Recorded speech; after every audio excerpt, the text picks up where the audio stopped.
Jason from autoappraise.com. Pre-purchase inspection on a 1969 Plymouth B body car, RM21H. Is a post 69 Roadrunner coupe, 383. This one's got an air grabber hood on it. No fender tag present to decode the car to see what it originally came with. We've got some options out of the A01 package, I believe it is.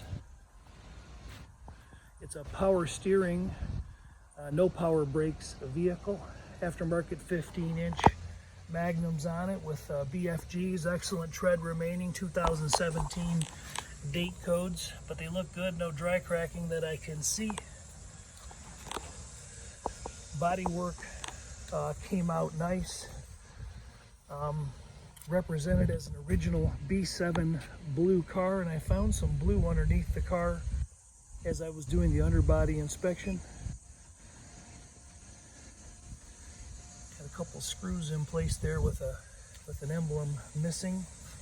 The reflective quality of the paint, I've got the car in the shade. I'll walk it one more time once I'm back out in the sun.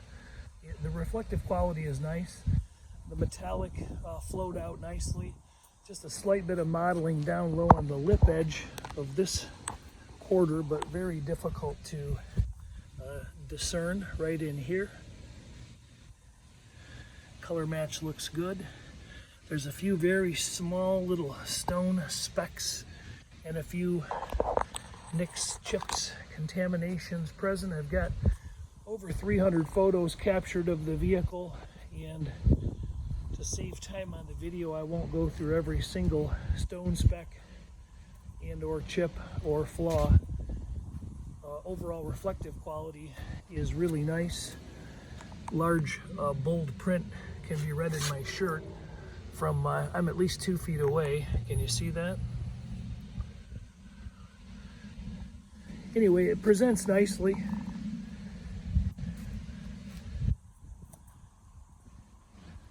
There's a couple cracks in the matte finish on the hood, one opposing on the other side. There's no major rock chips in this replacement windshield. There's a couple tiny little stone specks. They're hard to get in focus. Nothing earth shaking. Paint wise, the meter likes the car, 5 mils. I've got still photos all the way around the car, 4 bottoms of the fenders, 8 rockers, 7 door corners, 6 door corner, 6 door center, 14 quarter. I'll relate as I do to most folks. So a reading of 5 is just thicker than a dollar bill. A dollar bill is around 4 mils thick, 15. So here we have almost $4 bills of thickness of surface coating, $1 bills thickness. Got it? So the readings are like that pretty much all the way around the car. And the car was sanded out nicely. Looked like all the trim was pulled. Door jambs were painted. And then the car was jammed out properly. And then the doors hung and painted. So quarter panel seams from the factory, they're not there as they normally look because the quarters have been replaced on the vehicle, near as I can tell, based on the internal look of the trunk. There's full sound deadener on both quarter panels, so it's hard to see any seams and whatnot. There's a small paint flaw underneath the clear in the hood. But again, there's a matching crack in the matte finish. Left and right, so it's consistent. Properly mounted Chrysler Pentastar. Got a small bubbling in the bottom door corner right here. I got a better still photo of that. There's not a ton of that type of activity. The lines are really presentable. Hood lines are good. Deck lines are good. Deck to quarter. Bumpers fit nicely down the car sides, shooting down like this. The car is reasonably straight. Not a whole lot of waviness or anything to talk about. The protruding door line here is subtle, slightly more protruding on this passenger side than the driver's.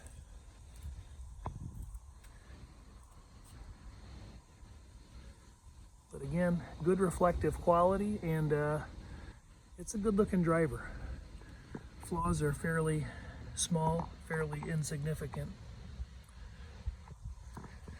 All the glass looks like it's original except for the windshield glass. This rear glass has an aftermarket tint on it, a little bit of bubbling in the tint, a couple little hairline ice scraper scratches at the top. Aftermarket tint here. This both the door windows roll up and down as they should. A little gritty, and there's some roller marks, some hash marks right in here on the glass. A couple here, not too bad. Passenger one's even better. So as far as paint, body, and glass goes, that's the deal there. Both of these belt moldings have small cracks in them. Let me focus that. See those there? Chrome's in pretty nice shape. Original vent window trim has some minor patina going on in this area. Let's bring that into focus. Some innie dings where the trim is clipped down, but nothing really too amazing to report. Minor patina on the driver's and passenger door handle. That one's probably showing a little more wear. Both bumpers fit the body nicely. Both have been replated or replaced, and there's very little color fade or anything going on in the headlight or taillight bezels. Nothing big to speak of. I've got good still photos throughout the interior, and I'll touch on the interior. I like to get to the underbody while I still got some battery power left and get to the test drive. But a quick look at the interior and the inner door skins, they all look like that. Rubber seals have been changed, door panels changed, seat covers at some point changed front and rear, carpet kit with Roadrunner embroidered mats added. It's a fairly original dash. Small crack at 12 o'clock on the Roadrunner simulated wood steering wheel. A little bit of wear on the brake bezel. Gauge face is originally looks original with some dust and looks a little bit of age present. Aftermarket JVC stereo with Bluetooth, aftermarket oil pressure gauge. And there's our carb fresh air, our N96 option. Glove box opens, ashtray opens. Headliner is in good shape and it's been replaced. There's a little flaw back there by the rear window. You can see on the C-pillar / window trim. Seats fold properly. Some excess wear down here on the vinyl. So I don't know when these seat covers were changed. Not positive the covers were changed, but they look pretty good for 1969 model era. Package tray, minimal wear. Dome lights working, courtesy lights working. Let's take a look underneath. The trunk is in good shape. The key lock that locks the trunk, the tumbler is loose. It needs a clip installed. A few new parts up front. Got a small, I believe a small split in the ball joint boot up top, and bottom one looks good. Sway bar links look decent. This frame rail structure along here looks good. If it's ever been repaired, it's not obvious. There's factory spot welds present along there. Little peek at the front end of the motor through that gap there. Up underneath it's got a 727 trans, got a small drip of oil right there coming from probably the front main and blowing back. Suspension looks like it's well greased and lubed. Nothing's recently rebuilt, but it's all in good shape. Disc brake front end. Let's move backwards.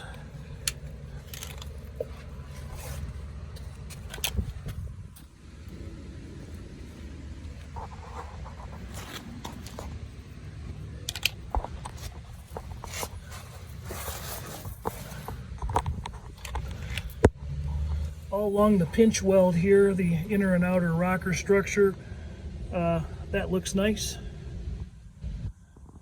It's been matte black finished. Again, I mentioned there's a bubble in the corner of the door. There it is, a little closer. A little bit of paint contamination there in the corner. At some point in time, the car has been likely chained down to a frame machine and pulled. There's a couple tears in these die holes, and symmetrically speaking, opposite side has the same effect. The floor pans look like they're in nice stout shape. I didn't see any patches. I've got still photos all the way through and through of the floors and the frame rails, but I can show you a little more of that through the still photos, the purchaser. There may have been some repair work done right up. There's my flashlight pointing right up here in this area. Difficult to say. 8 3/4 rear end, drum brake rear, dual flow master exhaust, and 727 torque flight trans. The car's been sitting here for well over 2.5 hours, and there's no major oil puddles on the ground, just a few drips beneath it. Looking down the side of the car, it's got good reflective quality, and doesn't really show any signs of major waves or anything going on.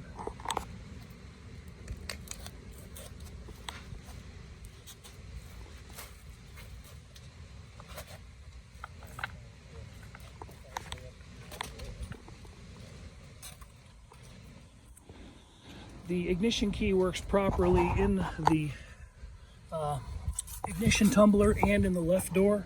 It does not seem to operate the right door. Leaf spring bushings show a little bit of wear here in the back. These trunk extension panels, these are in good shape, original factory plug holes up there present.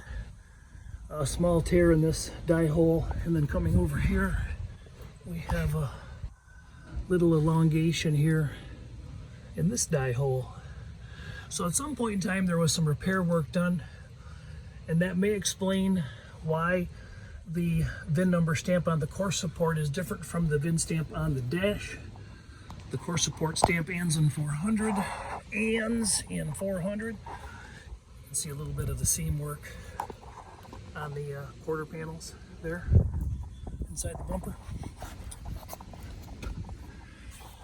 So that's my next point of interest.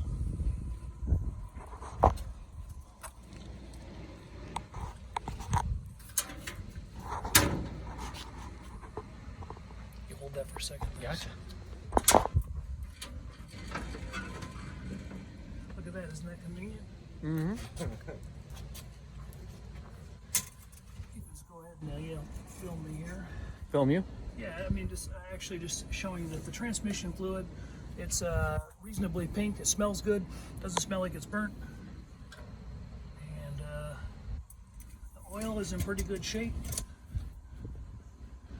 Oh boy, catch me on video not finding the oil stick. It's right here somewhere. Oh man. Look at that. You're good. And anyway, the oil shows nicely. No contamination there. Antifreeze looks good. Come on over here and swing across that. That looks nice and green. Doesn't appear to have any contamination in it. Engine's got stock exhaust manifolds, stock valve covers. It's got Saginaw style power steering assembly brackets and whatnot there, Saginaw gear, not necessarily a Mopar setup there. However, we've got anodized clips and proper clips on the radiator, proper clips in the engine bay holding the wiring together. Speaking of which, wiring's in pretty tidy shape. Firewall, inner fenders, that was all repainted. Roadrunner beep horn, small crack in the fan shroud. Up here on the core support, we have a VIN stamp of what's probably likely a used core support that somebody put in the car at some point when there was an accident back in 1974 or something like that. And therefore it could be the reason that the core support number is different than the dash number. We won't know because there's no fender tag present. Aftermarket carburetor, aftermarket intake, and a pretty cool air grabber setup. So we'll get it fired up and take it for a ride. So we've got glass paint, interior, wheels, tires, engine, underbody done. And the car's been sitting here cold for a while.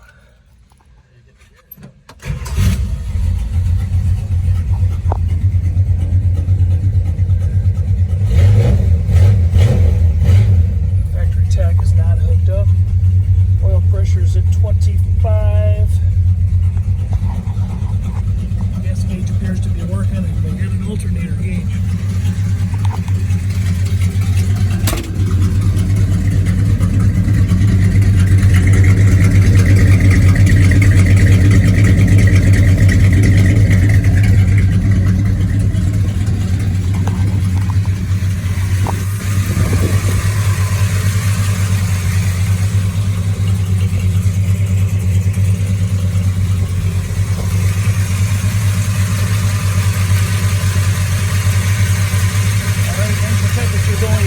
Degrees right now because we just fired it up, so it's good and quiet.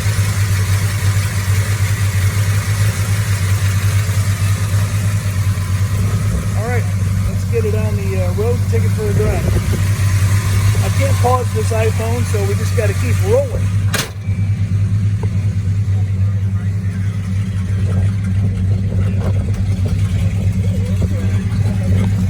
There is a folder with many receipts in it, mostly insequential stuff, stereo that was installed.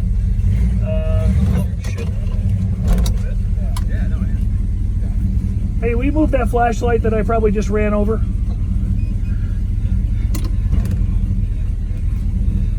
Good? Oh yeah. Lucked out since it's brand new, right? Yeah. Alright. Power steering assist seems to be okay.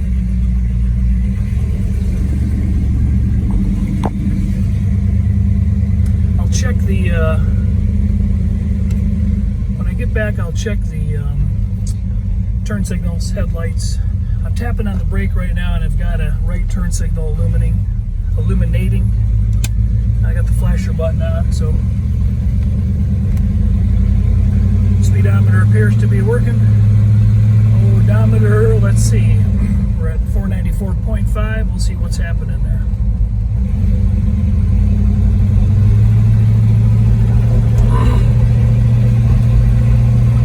Appears to be it's moving. All right, radio's working. I heard it earlier.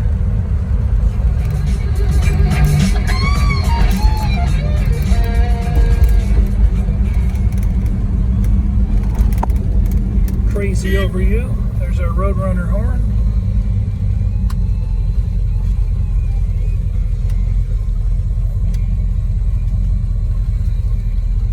Turn signal. Fender mounted turn signals working on the left and working on the right. Dash turn signals working on the right. And let's see if I can get her to work on the left. This light's out. Wipers, first speed. High, medium, low, 3-speed wiper motor, and that's working. Okay. Tried the fan controls earlier, and they are working. The sweep is cables running, and the defroster and the fan blowing.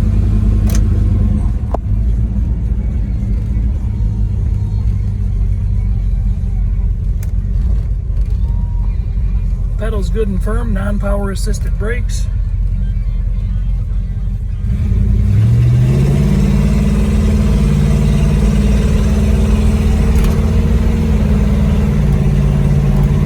Transmission seems to shift okay from first to second, second to third.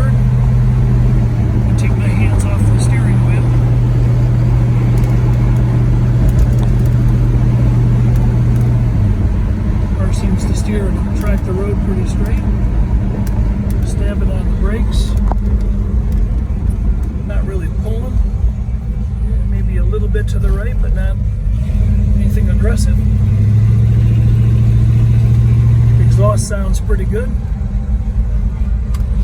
My seat back is moving a little bit. I just leaned against it and see if that situation happens again. This is a consignment car, so can't take it out on the main roads, but certainly drive it on this back road here. Set.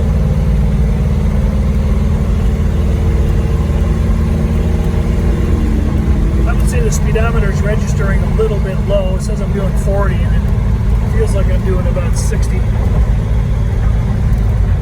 But hands off the wheel again and tracking pretty straight.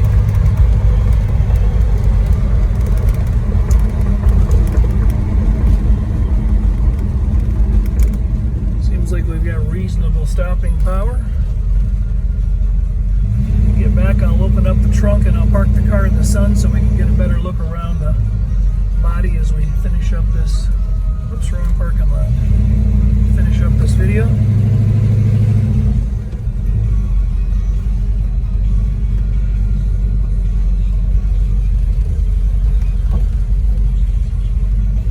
So Jason Phillips from Appraiser. I'm doing a pre-purchase inspection, just finishing it up. I shot about 300 photos, got underneath the car and took photos there as well, and we went through and documented as best we can. When I say we, I mean me and my dog. And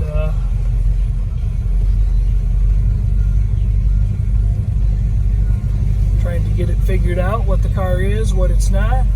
So without a fender tag, it really can't be documented.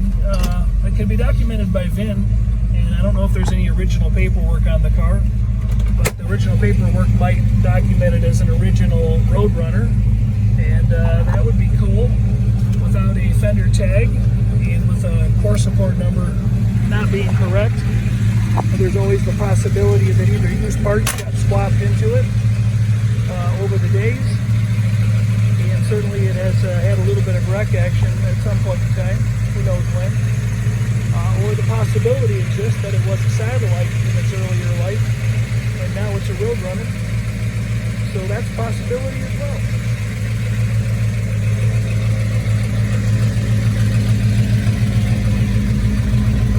It may have the slightest of an exhaust leak.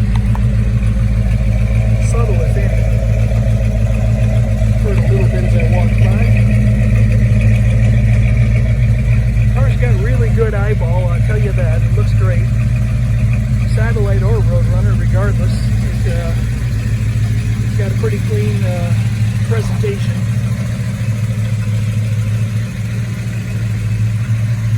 I think if it were mine, I'd spend a little time, I'd paint the engine and add a little detail to the engine bay. Earlier I didn't go down this side with the gauge, but it's 8.6, 5.3, and again there's the reflection.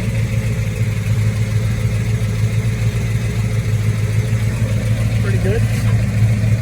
And 5.1 and 12, rocker, 5, dog leg, 9, door, 12, motor 8. Dog leg 23, dog leg 24, front splash 14, wheel tub or wheel area 10. Kind of lets you know that you've got new quarters, because you wouldn't have great readings like that. You'd have a bunch of filler readings if you didn't have new quarters. So overall the paint flowed out really nice. The chrome looks great. Say if you're looking for a really good driver quality car, this probably would fit the bill. If you're concerned about all the numbers and all that stuff, then you might have some questions. We'll check the engine temperature off video one more time as it sits here in idle.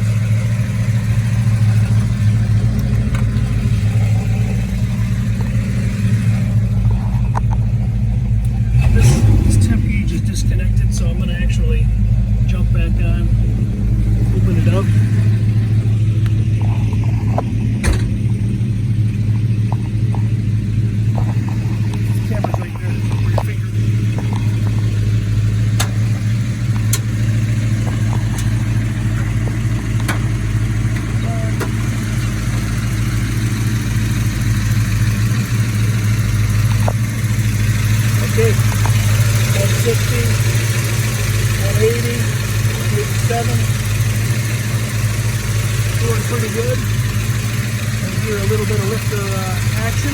not sure what the build is on this motor. I'll have to ask the owner when I have a conversation with him. I haven't had a chance to talk to him.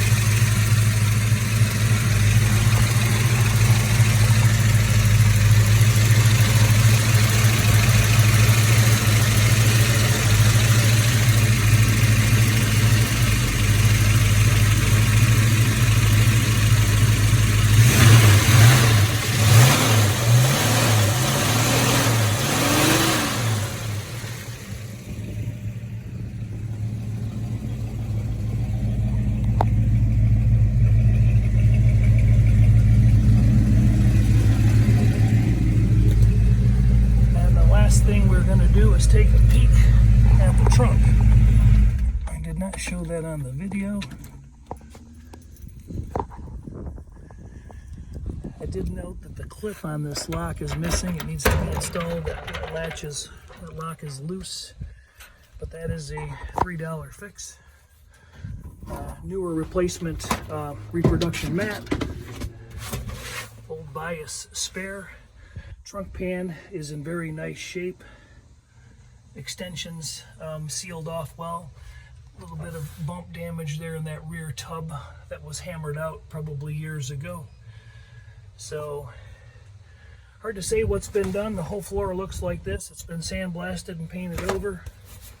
And the trunk is essentially in very good shape. Quarter panel lines that you'd normally see on a B body. There is some alteration here, so you know we've got quarters put on the car. Small chip in the paint that needs to be touched up in the valley of the trunk jamb.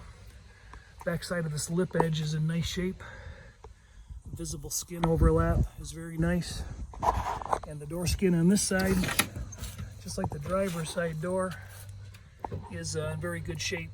Overlaps nice.